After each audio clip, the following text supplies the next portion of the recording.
Ok. Bueno, arrancamos la grabación un poco tarde, sí, simplemente recordar que lo que hemos hecho fue terminar el álgebra de la clase anterior para llegar a la ecuación diferencial linealizada, ¿sí? Linealizada, ¿no? Una ecuación, sí, que dependiendo el valor del número de máxima mayor o menor que 1, el más al cuadrado, tiene carácter elíptico o hiperbólico, ¿sí? Entonces el problema será trabajar con esta ecuación según el rango, más la condición de contorno linealizada sobre el cuerpo, ¿sí? Bueno, no, perdón que no lo había puesto a grabar, seguimos adelante. Lo que estamos haciendo ahora es encontrar tratar de encontrar el coeficiente de presión linealizada, ¿sí? Venga, entonces decíamos que estas expresiones, la presión y la densidad linealizadas, digamos, las reemplazamos en la relación constitutiva, en esta relación constitutiva, ¿sí? De forma tal que nos queda P sub infinito por 1 más epsilon P gorrito, ¿sí? Partido rho infinito a la gamma por 1 más epsilon rho gorrito a todo esto elevado a la gamma, ¿no? Este término, con esto se nos va a ir, ¿sí? Estos factores, de forma tal que podemos escribir que 1 más epsilon P gorrito, ¿sí? Es igual a 1 más epsilon rho gorrito, todo esto elevado a la gamma, ¿sí? Como este parámetro es pequeño, podemos desarrollar en series este lado de la igualdad, de forma tal que esto nos queda aproximadamente 1 más gamma por epsilon rho gorrito, ¿cierto? De forma tal que fíjense que esto con esto se nos va, ¿sí? El epsilon también, y nos va a quedar que P gorrito es igual a gamma rho gorrito, ¿sí? Entonces la presión y la densidad están relacionadas a través de gamma, ¿no? Son proporcionales, ¿no? En el problema linealizado decimos que son proporcionales, ¿sí? Entonces vamos a abordar esta ecuación, la vamos a llamar A, ¿sí? La escribo, tenganla por ahí, porque probablemente tenga que borrar la pizarra y traerla nuevamente, ¿no? Entonces, continuamos. Insisto, lo que queremos hacer es encontrar el coeficiente de presión linealizado.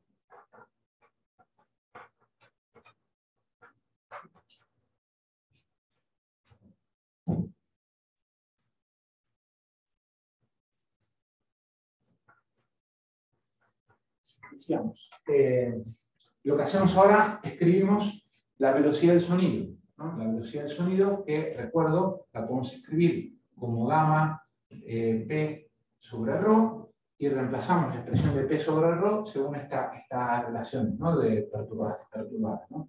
Esto será gamma P infinito partido ρ infinito, todo esto por 1 más epsilon P gorrito, 1 más epsilon rho gorrito, ¿cierto? Bien. Entonces, fíjense que esto que tenemos acá, esto es a sub infinito al cuadrado, ¿cierto? Y además, otra vez, podemos linealizar el denominador. Esto nos va a quedar igual o aproximadamente igual a infinito al cuadrado, 1 más epsilon P gorrito, por el desarrollo de esto es 1 menos epsilon rho gorrito más términos de orden epsilon cuadrado que seguramente despreciaremos, ¿sí?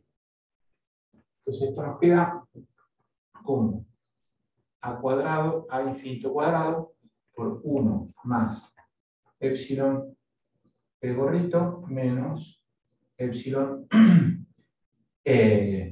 rho gorrito, ¿sí? Donde al hacer esta distributiva los términos de epsilon cuadrado ya los hemos despreciado, ¿cierto?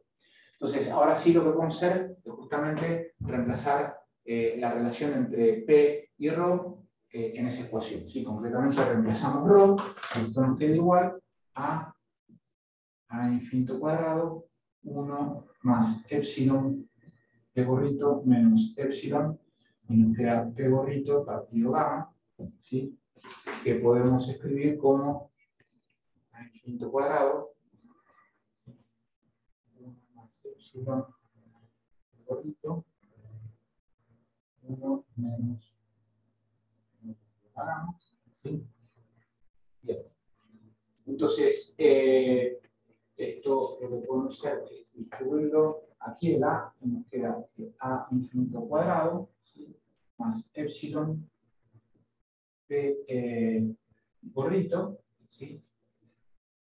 Por P infinito partido rho infinito gamma, ¿no? Esto es A cuadrado, ¿sí?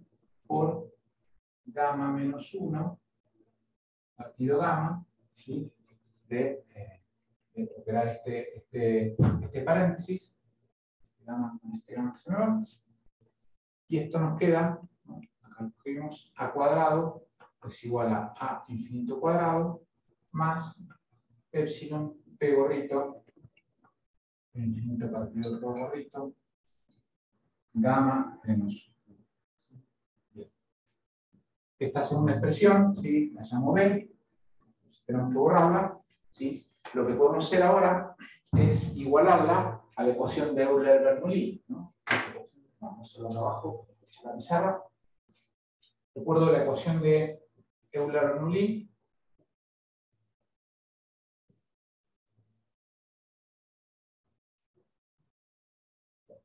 Nos quedaba así, la ecuación linealizada, ¿no? Que hoy recordamos, A infinito cuadrado menos gamma menos 1, ¿sí? Por epsilon uso infinito phi de x, ¿cierto? Esto es la ecuación de Euler-Bernoulli, que nos queda la velocidad del sonido en función de la velocidad del sonido no perturbada y un término asociado a la velocidad, ¿sí? Entonces, igualamos estos dos términos, estas dos expresiones, ¿no? que tenemos, y esto nos queda que A sub infinito al cuadrado más epsilon el gorrito es sub infinito partido rho sub infinito, gamma menos 1, y esto será igual a sub infinito, ahora me aparto para que puedan copiar, menos 1, ¿sí?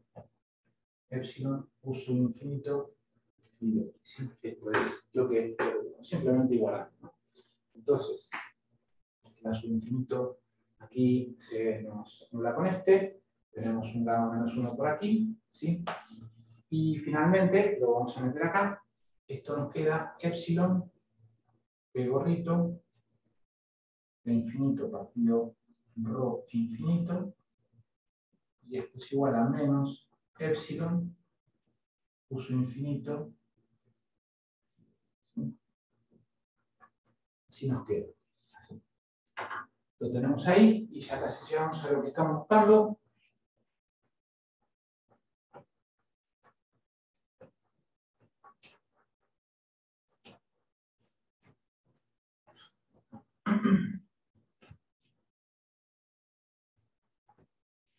Bien, entonces, con eso que tenemos ahí, vamos al coeficiente de presión, ¿sí? La definición, el coeficiente de presión es P menos P sub infinito partido de la presión dinámica, medio de rho sub infinito, U sub infinito al cuadrado, siempre es este, ¿no? Entonces, lo que hacemos es reemplazar la expresión de P por esta expresión de la presión perturbada, ¿no? La cual estamos considerando. Entonces, esto nos va a quedar P sub infinito más P sub infinito por epsilon P gorrito menos P sub infinito, ¿no? Esto es la presión tal cual la habíamos escrito recién, ¿no? Como el valor de la presión la presión no perturbada y el término de perturbación partido un medio de rho sub infinito u sub infinito al cuadrado, ¿cierto? Entonces, este sub infinito con esto se nos va, y esto nos queda epsilon de gorrito, aquí nos queda epsilon p gorrito, sí, perdón, sí, P sub infinito, ¿sí? Partido un medio de rho sub infinito u sub infinito al cuadrado, ¿sí? Bien, entonces observar que esto que tenemos acá, vamos a destacarlo, esto es justamente esta expresión que acabamos de encontrar, ¿sí? Entonces la reemplazamos, ¿sí? La reemplazamos. Entonces nos va a quedar que el coeficiente de presión es menos epsilon uso infinito phi de x, ¿sí? Partido 1/2 de uso infinito al cuadrado. Entonces, esto aquí se nos va, y esto finalmente lo podemos escribir como menos 2 epsilon phi de x partido uso infinito, ¿no? Coeficiente de presión linealizado, ¿no? Entonces, fíjense que lo que acabamos de obtener es la expresión del coeficiente de presión en función de la derivada del potencial de perturbación, ¿sí? Y esto es el mismo resultado que encontramos en bidimensional incompresible, ¿sí? Entonces, esto nos permite concluir que la variación, la perturbación a lo largo de I, ¿sí? Es menos influyente, no influye en el valor del coeficiente de presión. ¿Por qué? Porque la magnitud de los cambios de velocidad a lo largo de X son dominantes, ¿sí? Son de mayor orden, ¿sí? Bien. Bien. Bueno, entonces, ¿alguna pregunta hasta aquí? ¿No? ¿Seguimos? Bueno, todo esto es un poco conceptual y son las herramientas que necesitamos para el análisis del problema compresible. Entonces, vamos a hablar un poco ahora, ¿sí? Antes de mostrar los resultados con mayor utilidad, de lo que se conoce como limitación transónica, ¿sí? Y es recordar ese término que a la hora de despreciar pusimos algún matiz, ¿sí? Algún matiz. Dijimos que si el MAG era cercano a la unidad, no podíamos despreciarlo. Entonces, lo que queremos ahora es cuantificar justamente cuándo podemos o cuándo no podemos hacer esa suposición, ¿no? Lo que vamos a encontrar, una expresión que nos relacione el épsilon, ¿sí? El orden de magnitud de la perturbación, con el número de Mach, ¿no? Una condición que relacione estos dos, que me permita o no aplicar la linealización completa que estuvimos estudiando, ¿sí? Entonces, esto podemos escribirlo como limitación transónica.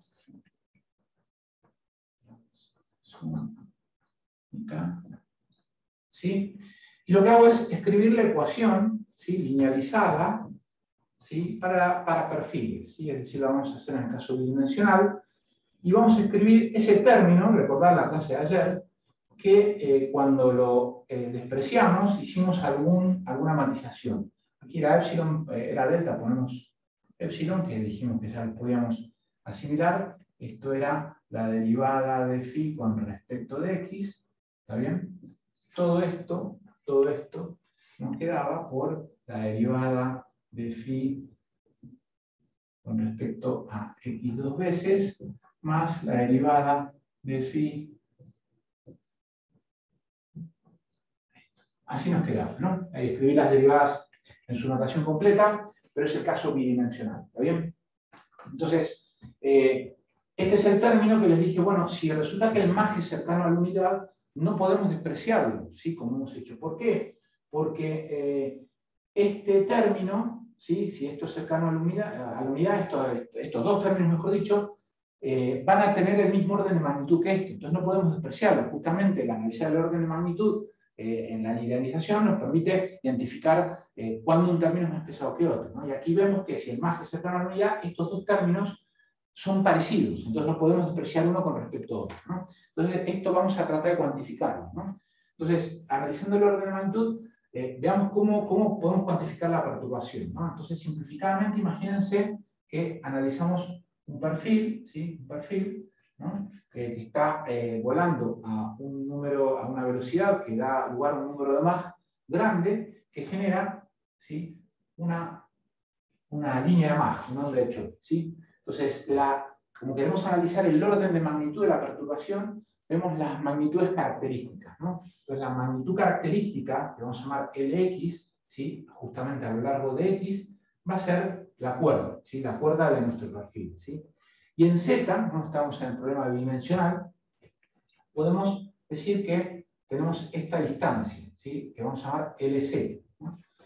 Esto es la distancia característica de nuestro problema, ¿no? La distancia que va desde el eje de la cuerda de nuestro perfil hasta, ¿sí?, esta onda de Mach, esta onda de choque que aquí tenemos, ¿sí? Entonces, esa distancia nos caracteriza el tamaño de la perturbación en Z, ¿cierto?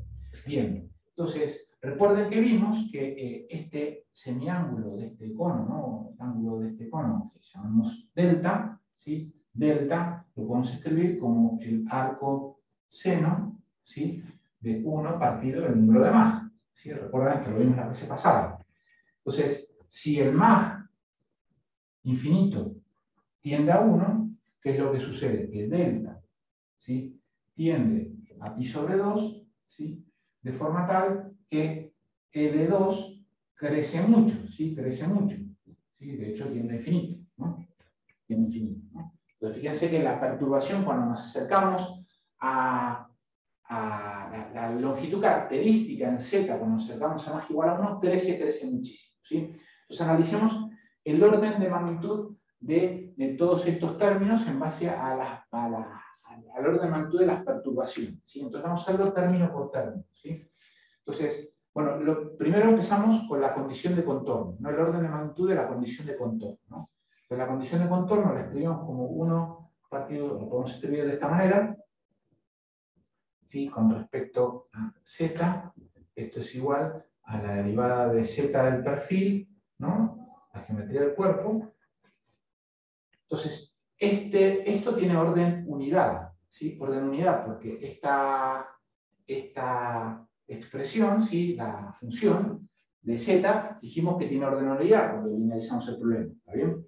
Entonces, tenemos phi partido Z, ¿sí?, o diferencial de Z, uso infinito. Entonces, fíjense que de aquí podemos concluir que phi, el orden de magnitud, ¿no?, phi partido la longitud característica en Z es aproximadamente igual a U sub infinita, ¿no? De donde phi, el orden de magnitud de phi, será aproximadamente igual a U sub infinito por la perturbación en Z, ¿no? ¿Se entiende el análisis que estamos haciendo, ¿no? Vemos el orden de magnitud, ¿no? El orden de magnitud. Entonces, fíjense, ¿cuánto va a ser el valor de phi, ¿sí?, numéricamente? Bueno, habrá que resolver el problema concreto, pero el orden de magnitud tiene que andar por aquí, ¿sí? Uso infinito, lógico, ¿sí?, por LZ, el tamaño de la perturbación en Z, ¿no? Parece razonable, ¿sí? Eso es lo que nuestro potencial de perturbación tiene que valer, ¿sí? Entonces, ahora sí, vamos a cada uno de esos términos hacer el mismo análisis. A ver cuánto vale. Vamos, el orden de magnitud.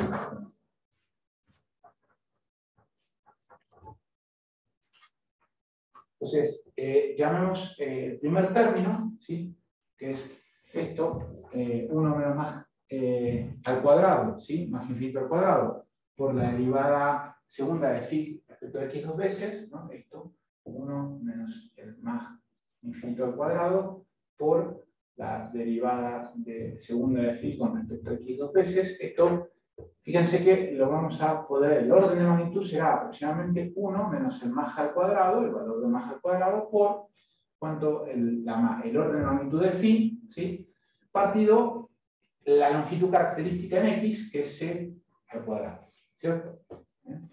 Entonces, esto, si reemplazamos el valor de phi que acabamos de encontrar, nos queda como 1 menos el más infinito al cuadrado, ¿sí?, por U sub infinito, ¿sí?, por LZ partido C al cuadrado. ¿Vale? Esto es lo que vale el primer término, ¿sí?, ese primer término. ¿Cuánto vale el segundo término? Este segundo término que escribimos como, escribo lo que nos da el orden de magnitud. Epsilon partido U sub infinito, ¿sí?, por la derivada de phi con respecto de x, por la derivada segunda de phi con respecto a x 2 veces. ¿Sí? Está el gamma menos 1, eso tiene orden de unidad, ¿sí?, todo por 1. ¿Cuánto vale aproximadamente esto? Bueno, esto será epsilon partido U sub infinito por phi al cuadrado, tenemos 2 phi en el numerador, ¿sí?, partido c cubo, ¿no? 2 y 1. Y esto, si reemplazamos el valor de phi, esto también aproximadamente igual, es igual a epsilon, uso infinito, ¿sí? L z al cuadrado partido c cubo, ¿no? Esto va bien un uso infinito al cuadrado, ¿no? Esto podría ser el orden de magnitud del segundo término. Y el tercer término, el último, simplemente, ¿no? Que es la derivada segunda de phi con respecto a z dos veces, ¿sí? Esto es aproximadamente igual al orden de magnitud, uso infinito, por Lz, ¿no? Ya directamente reemplazo el valor de phi, partido la longitud en z, ¿no? La perturbación en z elevado al cuadrado, ¿no? Bien, entonces con lo cual esto nos queda simplemente uso infinito partido Lz, ¿no? Todo esto es aproximado. Entonces, esto es el orden de magnitud de estos tres términos. Entonces, empecemos comparando el término 1 y 3. El término 1 y 3, pero fíjense que son términos que tienen que tener el mismo orden de magnitud, ¿no? En el caso general, este término, ¿no? Con la derivada segunda de phi con respecto a x dos veces, con este tienen que tener el mismo orden de magnitud en el problema linealizado que estudiamos. Entonces, más infinito al cuadrado, ¿no? Esto. Por uso infinito Lz partido c cuadrado, esto tiene que ser aproximadamente igual a uso infinito partido Lz, ¿no? Entonces, fíjense que de aquí podemos despejar Lz, ¿no? Que es aproximadamente igual a c por 1 menos el más al cuadrado, ¿sí? Esto lo pongo en módulo, raíz cuadrada, ¿sí? Bien. Que también, fíjense, podemos aproximarlo, ¿sí? Esto aproximadamente, c partido 1 menos el más al cuadrado, ¿sí? El módulo de esto, raíz cuadrada, aproximadamente igual, ¿no? Porque si más tiende a 1, Lz es muy grande, ¿sí? Entonces, Lz nos queda así expresado, ¿no? Entonces, vamos a buscar ahora la condición para poder despreciar el segundo término, ¿no? Este segundo término. Entonces, para ello vamos a comparar el término 2, ¿sí? Con el 3, ¿no? Entonces, tendría que suceder, déjenme que borre, aquí.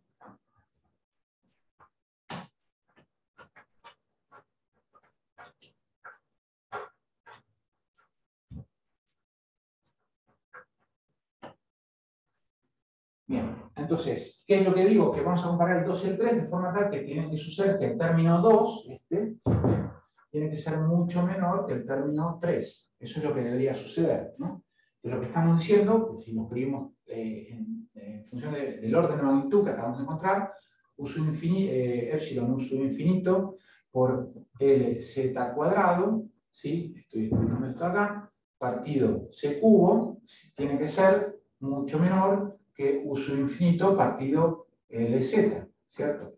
Eso es lo que tiene que suceder, ¿no? Y se nos va, ¿sí?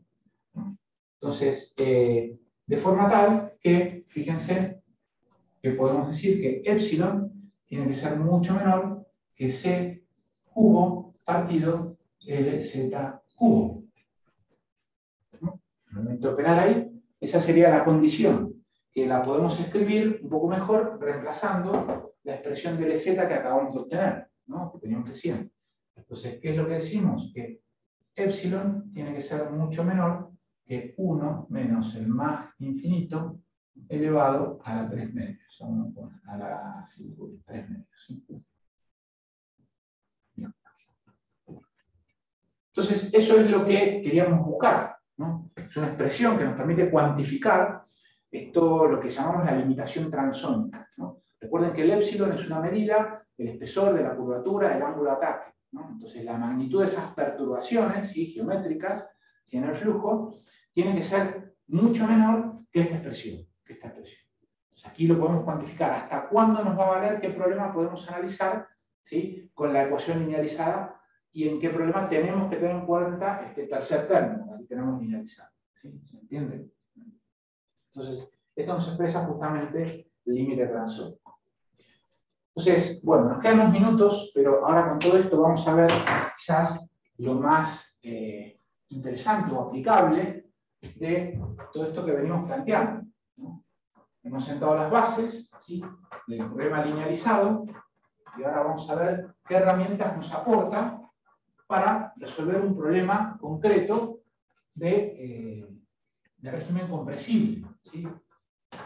Vamos a ver que va a estar basado ese problema o este análisis en régimen compresible en lo que ya sabemos, lo que hemos estudiado para régimen incompresible. Y esto lo que vamos a presentar es lo que se conoce como analogía de Pram-Glauber. De hecho, si rascan un poco la memoria, esto la contamos allá lejos en tecnología, si lo presentamos sin mayor demostración, vamos a entender de dónde sale eso que vimos, ¿no? Entonces tenemos que la ecuación nos había quedado, la ecuación diferencial linearizada, esto al cuadrado, phi xx más phi i más phi zz, son sus derivadas, igual a 0, ¿sí? Entonces fíjense que lo escribí de la peor manera posible, si me permiten, lo voy a volver a escribir, ¿sí? Impactar, nos queda un poco claro. Pero lo voy a escribir con la notación completa, phi, la derivada segunda con respecto a x, más la derivada segunda de phi con respecto a i dos veces, más la derivada segunda de phi con respecto a z dos veces, y esto igual a 0, ¿cierto? Bien, entonces, fíjense que con álgebra lo que podemos hacer es dividir todos estos términos por 1 menos el más infinito al cuadrado, ¿no? Y es lo mismo. Es decir, que nos queda la derivada segunda de phi con respecto a x dos veces, más la derivada segunda de phi con respecto a 1 menos el más al cuadrado, ¿sí? Raíz cuadrada de esto, ¿sí?, por i al cuadrado, ¿sí?, más la derivada segunda de phi con respecto a la derivada de la raíz de 1 menos el más al cuadrado, ¿sí?, por z. Y esto igual a 0. Entonces, simplemente lo que acabamos de hacer, ¿sí?, es una especie de cambio de variable, ¿no? Es que podemos definir un cambio de variable que sería este. Lo escribo xi igual a x, y sub i igual a beta i, lo escribo y ahora explico, y z i igual a beta z, donde beta va a ser 1 menos el más infinito al cuadrado raíz cuadrada, ¿sí? Y esto tiene que ser en principio menor que 1. ¿Está bien? Entonces, fíjense que si aplicamos este cambio de variable y lo reemplazamos acá, la ecuación nos queda como la derivada de segunda de phi con respecto a x dos veces, ¿sí?, y más la derivada de phi con respecto a i dos veces, más la derivada de segunda de phi con respecto a zi dos veces, igual a 0. ¿Sí? Con ese cambio de variable tan sencillo, lo que acabamos de hacer es transformar esta ecuación diferencial en esta ecuación que la conocemos. Esta es la ecuación de Laplace. ¿Sí? Esta es la ecuación de Laplace. El subíndice i que le puse a las variables transformadas, ¿no?, en el cambio de variable, no es inocente. El i me refiero a incompresible, ¿no? Fíjense que lo que hemos hecho es, de alguna manera, cambiar geométricamente el problema, ¿sí?, en la dirección transversal, en i y en z, para modificarlo a una nueva geometría que lo convierte en lo que conocíamos, en el problema incompresible, ¿sí? Entonces, fíjense que de alguna manera, si tenemos un problema incompresible, ¿sí?, un problema incompresible que resolvemos así, lo podemos modificar a un problema compresible cambiando la geometría transversal en i y en z, ¿sí? Lo que vamos a hacer es comprimir. ¿Sí? ¿Se entiende por qué beta? Dijimos que es un parámetro menor que 1. ¿No? Estamos analizando cuando el mag es menor que 1. ¿Sí? Es una condición que acabamos de... que quizás debería haber dicho más claro, ¿no? Estamos analizando el problema subsónico compresible, ¿no? Subsónico compresible. ¿Se entiende? Entonces, con esta transformación tan sencilla, lo que hemos hecho es relacionar el problema compresible e incompresible, ¿no? Pero tenemos que decir alguna cosa más, ¿no? Resulta que el potencial de perturbación, en el caso incompresible, también se tiene que haber modificado. Entonces, lo que podemos asumir es que es lo siguiente. Lo escribo: phi I partido U sub I igual a phi, ¿no? Partido U sub Z, ¿sí? U infinito. No, lo que estamos diciendo es que los potenciales de perturbación van a ser proporcionales. Donde A es una constante arbitraria.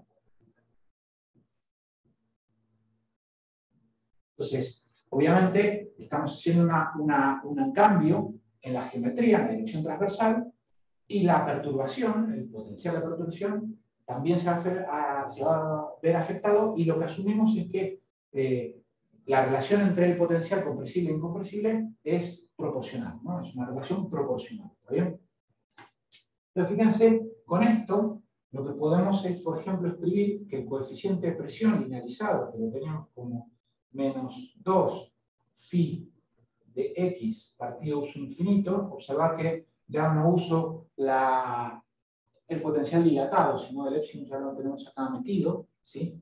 ¿No? Como también hicimos en perfiles, ¿no? Reemplazamos por esta expresión y lo que nos queda es menos 2 phi i con respecto a xi partido U sub i, ¿sí? Partido A. Simplemente reemplazando la derivada de phi aquí, ¿sí? Nos queda de esta manera, y esto será simplemente, lo podemos escribir, ¿no? Esto que tenemos acá será el coeficiente de presión incompresible partido A. Entonces, resultado importantísimo porque si conocemos el coeficiente de presión en régimen incompresible, que por ejemplo encontramos mediante las teorías que venimos analizando, ¿sí? O los métodos numéricos que hemos estudiado, podemos estudiar o obtener cuánto valdrá en el caso compresible simplemente dividiéndolo por la constante, ¿no? La constante arbitraria, que ahora vamos a ver qué valor es todo, ¿sí? Una pregunta. Sí. ¿Nos faltaría un epsilon en el coeficiente de No, por presión? eso comenté que aquí se escribí el potencial no dilatado. Sí, está metido en el potencial de perturbación. ¿Sí? Ah, vale, vale, perdón. En perfiles también lo habíamos hecho. ¿Sí? Uno podía escribir el término de perturbación como epsilon y un potencial que tiene orden unidad, o simplemente un potencial de perturbación, ¿sí? Con el orden de magnitud que tiene. ¿Está bien? Y eso es lo Vale, mismo que hemos hecho en perfiles. ¿Sí? muchas gracias. Que es lo mismo. ¿Sí? Está ahí metido el epsilon. Bien, entonces, ¿qué más? ¿No? Otro aspecto interesante a destacar. Fíjense qué pasa con la condición de contorno, ¿no? La condición de contorno, que es la derivada, ¿no? En el caso, lo escribo por ejemplo en el caso bidimensional, ZP es una función de x e y, en el caso general, ¿sí? Esto es igual a 1 partido U sub infinito por la derivada de phi, ¿no? Que es una función de x y 0 más menos, ¿sí? Partido digamos, por el diferencial de z, ¿no? Reemplazamos este diferencial, ¿no? En su derivada lo reemplazamos acá con un punto de álgebra, nos queda como 1 partido U sub infinito beta, ¿sí? Partido A, U sub infinito partido U sub i por la derivada de phi i con respecto a zi, ¿sí? Y esto de acá, esto será igual a la derivada de zpi con respecto a zxi, ¿no? Entonces, ¿qué es lo que estamos diciendo? Que la derivada de zp, ¿no? En el caso compresible, con respecto a x, es beta partido a, ¿sí? Por la derivada de zpi con respecto a xi. Esto es lo mejor, es un beta, ¿sí? Entonces, Esto nos relaciona la derivada de z, ¿sí? En el caso compresible e incompresible, ¿no? Que esto lo podemos integrar y encontraríamos que, ¿no? Que salvando una constante, ZPI es igual a A partido beta por ZP. Entonces, fíjense que la relación entre el espesor, la curvatura y el ángulo de ataque, ¿no? Que es lo que nos da el Z, ¿sí? El ZP, es inversa a lo que sucede en el espacio, ¿sí? Es inversa a lo que sucede en el espacio, ¿no? Fíjense, el espacio, digamos, en el caso incompresible se dilata, ¿no? Esto es menor que 1, ¿sí? Y digamos, la condición de contorno se comprime, ¿bien? Entonces, para entender esto, en los minutos que nos quedan, me voy a pasar a las transparencias. Entonces, dame un momento.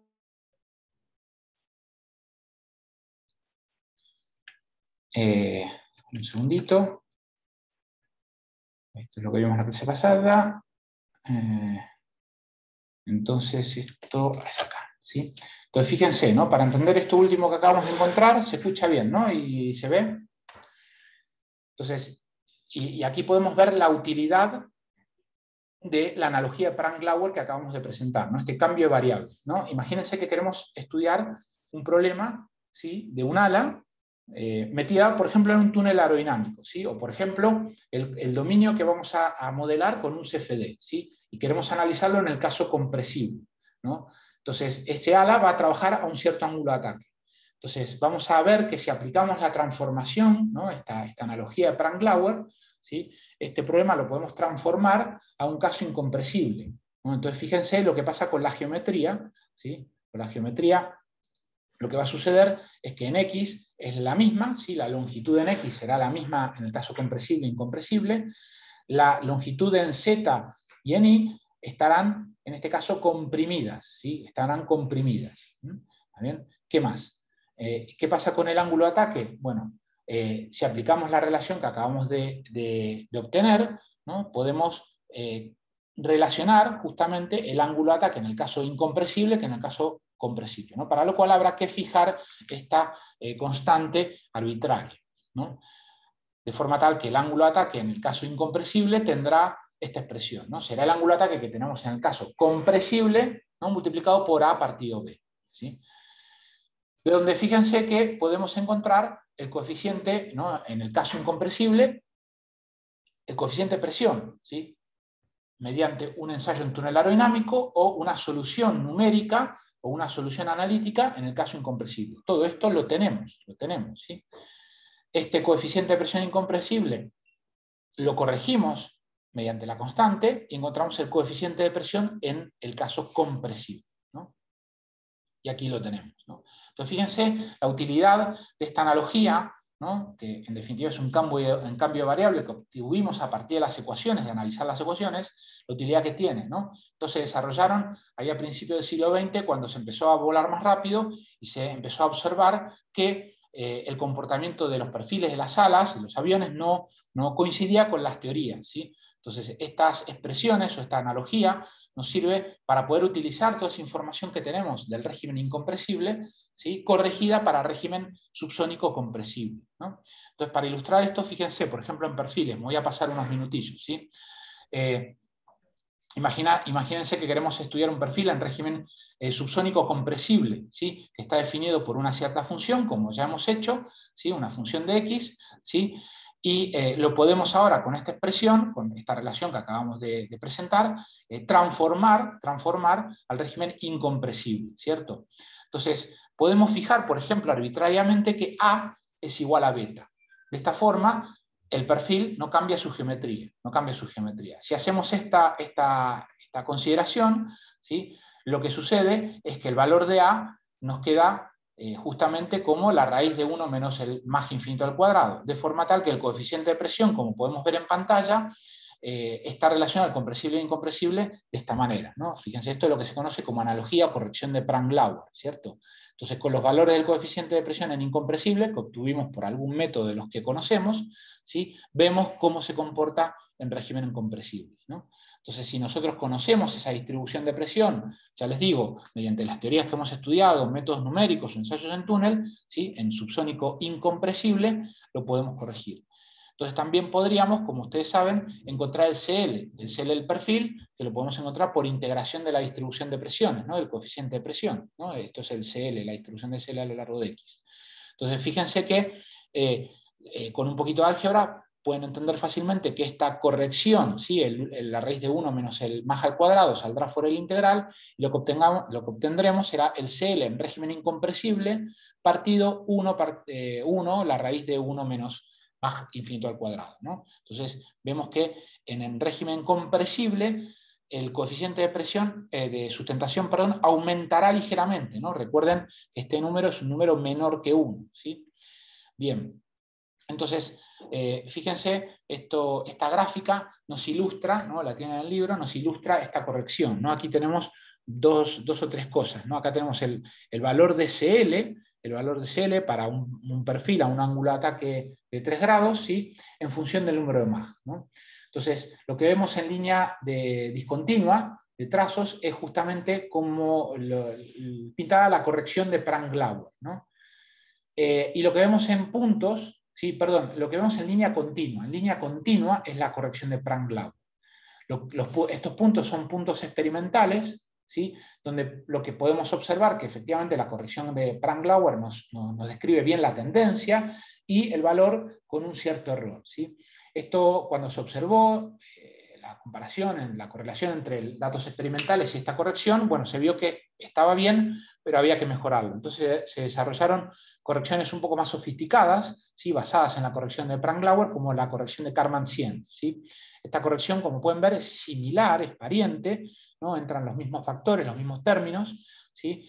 Y lo que da es un ajuste mejor, ¿sí? Esto sería una corrección semiempírica, ¿no?, que es justamente ahora sí la línea discontinua, ¿no?, la línea de trazo, ¿no? Entonces vemos que se ajusta mucho mejor a los datos experimentales. Y también observar que toda esta formulación y esta corrección, ¿hasta cuánto vale? Bueno, en torno a 0,80 y tantos de Mach, ¿sí? Justamente esto para este perfil será el límite transónico, ¿no? A partir de 0,85 de Mach aproximadamente, ¿no?, vemos efectos transónicos donde toda esta formulación ya deja de valer, ¿sí? Bueno, una última transparencia, ¿sí? Es aquí un poco condensado lo que acabamos de ver, ¿no? Esto sería la pendiente de la curva de sustentación del NACA 0012, un perfil simétrico, ¿no?, en función del número de Mach, ¿no? Entonces, como estamos viendo, fíjense que para Mach 0,2 tenemos una cierta pendiente de la curva de sustentación, y a medida que aumenta el número de Mach, ¿no?, también aumenta la pendiente de la curva de sustentación, ¿no? Dos cosas a destacar. Bueno, de pérdida vamos a hablar en unas clases, pero bueno, la perturbación, al ser una perturbación mayor, la perturbación compresible, ¿sí?, hace que el perfil entre en pérdida antes, ¿no? Esto es lo que estamos viendo, ¿sí?, pero ya hablaremos de pérdida. Y a partir de Mach 0,8 en este caso, ¿no?, la tendencia es inversa, empieza a caer la pendiente de la curva de sustentación, ¿no? Aquí ya estamos en régimen transónico, ¿sí?, que eso lo vamos a dejar para más para adelante. Bueno, me he pasado unos minutos, ¿sí?, les pido disculpas, y con esto lo dejo aquí. Como siempre, corto la grabación y me quedo unos minutos por si hay alguna pregunta, si alguien puede, si necesita hacerla, ¿sí? Bueno, si no hay más, me despido hasta la próxima clase. Hasta luego. Hasta luego. Hasta mañana. Adiós, gracias.